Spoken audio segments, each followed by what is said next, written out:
বাংলাদেশের আকাশসীমায় যদি কোনো দেশের যুদ্ধবিমান প্রবেশ করে তবে কি হবে? এক্ষেত্রে প্রতিপক্ষের যুদ্ধবিমান अस्सलामु अलैकुम वीवर, फिर से बहुत ही ज्यादा इम्पोर्टेंट वीडियो लाए। बांग्लादेश का air defence system, radar system जो है वो इंडिया और म्यांमार से बेटर है। तो कौन सा वीवर बांग्लादेश के पास रेडार सिस्टम है और कौन सा बाय कर सकता है? आज की वीडियो बहुत ही ज्यादा इम्पोर्टेंट है। Without wasting the time video को स्टार्ट करते हैं।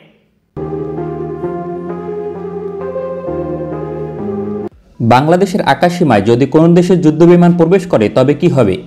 এক্ষেত্রে প্রতিপক্ষের যুদ্ধবিমান ভুলবশত প্রবেশ করতে পারে অথবা অসৎ উদ্দেশ্যে প্রবেশ করতে পারে, কিন্তু বাংলাদেশ তাকে ধ্বংস করবে কিভাবে? দ্বিতীয়ত, ধ্বংস করার পূর্বে তাকে প্রথমে শনাক্ত করতে হবে। বাংলাদেশ এয়ারফোর্সের কি শনাক্ত করার সক্ষমতা রয়েছে? শনাক্ত করার সক্ষমতা সম্পর্কে জানার পূর্বে আমাদের জানতে হবে বাংলাদেশ এয়ারফোর্স কি রাডার সিস্টেম ব্যবহার করে। বাংলাদেশ এয়ারফোর্সের প্রধান রাডার সিস্টেম ইটালি লিওনার্দো কোম্পানির তৈরি। এগুলো হচ্ছে সেলেক্স RAD-31DL, যার রেঞ্জ সর্বোচ্চ 500 কিলোমিটার, এবং ক্রোনাস ল্যান্ড 3D রাডার, যার রেঞ্জ 250 কিলোমিটার। এই দুই ধরনের রাডার সিস্টেম মূলত বাংলাদেশ বিমান বাহিনীর ভিত্তি। এছাড়াও একাধিক রাডার সিস্টেম ব্যবহার করে, যেমন রাশিয়া, যুক্তরাষ্ট্র, চীন, চেক রিপাবলিক এবং ব্রিটেনের রাডার সিস্টেম। কিন্তু লিওনার্দোর তৈরি রাডার সিস্টেমের মতো আধুনিক নয় অন্য রাডার সিস্টেম। তাই লিওনার্দোর তৈরি এই দুইটি রাডার সিস্টেমের উপর ভিত্তি করে বাংলাদেশ কতটা নিরাপদ এ বিষয়ে আজকে আলোচনা করব।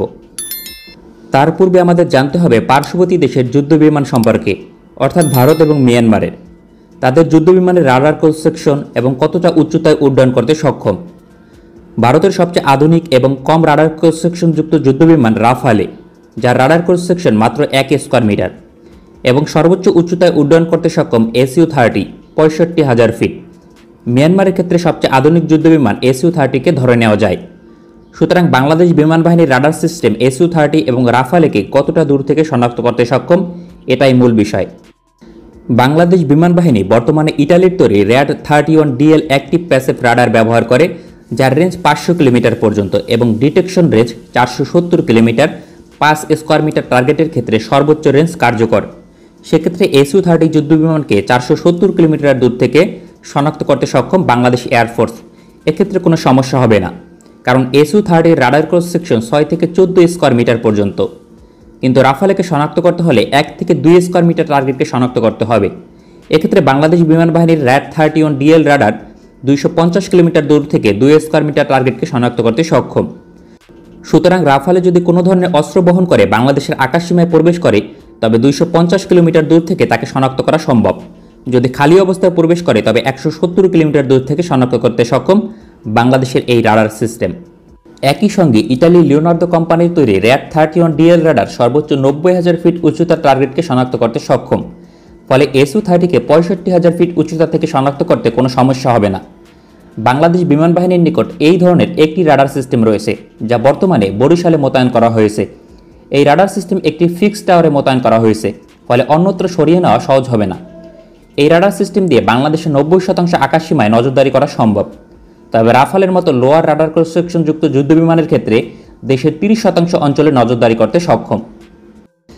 বর্তমানে বরিশালে RAD-31DL রাডার মোতায়েন করার উদ্দেশ্য দেশের সামুদ্রিক অঞ্চলে কোনো দেশের অনুপ্রবেশ বন্ধ করা। সেখানে পুরোপুরি সফল বাংলাদেশ এয়ারফোর্স, কারণ বাংলাদেশের সামুদ্রিক অঞ্চল খুবই স্পর্শকাতর একটি অঞ্চল, যেখান দিয়ে বাংলাদেশের 90% বাণিজ্য হয়। দ্বিতীয়ত, মিয়ানমার এবং ভারত যেখানে একত্রিত হতে পারে এমন একটি অঞ্চলে লিওনার্দো তৈরি রাডার সিস্টেম যথেষ্ট কার্যকর। এই রাডার সিস্টেম পৃথিবীতে ব্যাপক জনপ্রিয় এর কোয়ালিটির কারণে। ইতিমধ্যে বাংলাদেশ ছাড়াও অন্তত 14টি দেশ অপারেট করে। দেশগুলো হচ্ছে Italy, Germany, Malaysia, Poland, Denmark, চেক Republic, Greece, Hungary, Spain, Thailand, মিশর, তুরস্ক, ব্রিটেন এবং ইন্দোনেশিয়া। সুতরাং বোঝাই যাচ্ছে পৃথিবীর প্রথম সারির দেশগুলোর আস্থা রয়েছে এই রাডার সিস্টেমের ওপর। শক্তিশালী রাডার হলেও RAD-31DL শ্রেণীর একটি রাডার সিস্টেম দিয়ে দেশের পুরো আকাশসীমায় নজরদারি করা সম্ভব নয়। কিন্তু এটা বাংলাদেশের জন্য সমস্যা নয়, কেননা বাংলাদেশ বিমান বাহিনীর জন্য ইটালি লিওনার্দো কোম্পানি থেকে 2019 সালে বাহরাইন এক্সিবিশন থেকে 2টি Cronus land 3D active radar order করা হয়েছে, যা ডেলিভারি পেয়েছে কিংবা পাবে। ধারণা করা হয় এর ডেলিভারি সম্পন্ন হয়েছে, কেননা বাংলাদেশের পরবর্তীতে অর্ডার করে অন্য দেশ ডেলিভারি পেয়েছে। এই রাডারের রেঞ্জ 250 কিলোমিটার। রাডারটি ট্র্যাকে মাউন্ট করা থাকে, ফলে প্রতিপক্ষ সহজে মিসাইল দিয়ে হামলা করে ধ্বংস করতে পারবে না। বিশেষ করে অ্যান্টি রেডিয়েশন মিসাইল নিক্ষেপ করে। প্রয়োজনে রাডার সিস্টেমকে সহজে যে কোনো স্থানে মোতায়েন করা যায়। এই রাডারের RPM 60 অর্থাৎ প্রতি মিনিটে 60 বার 360 ডিগ্রি ঘুরতে সক্ষম, ফলে প্রতিপক্ষের যে কোনো টার্গেটকে সহজে শনাক্ত করতে সক্ষম। মাত্র 2 স্কয়ার মিটার টার্গেটকে 250 কিলোমিটার দূর থেকে শনাক্ত করতে সক্ষম এবং সর্বোচ্চ 90,000 ফিট উচ্চতার টার্গেটকে শনাক্ত করতে সক্ষম।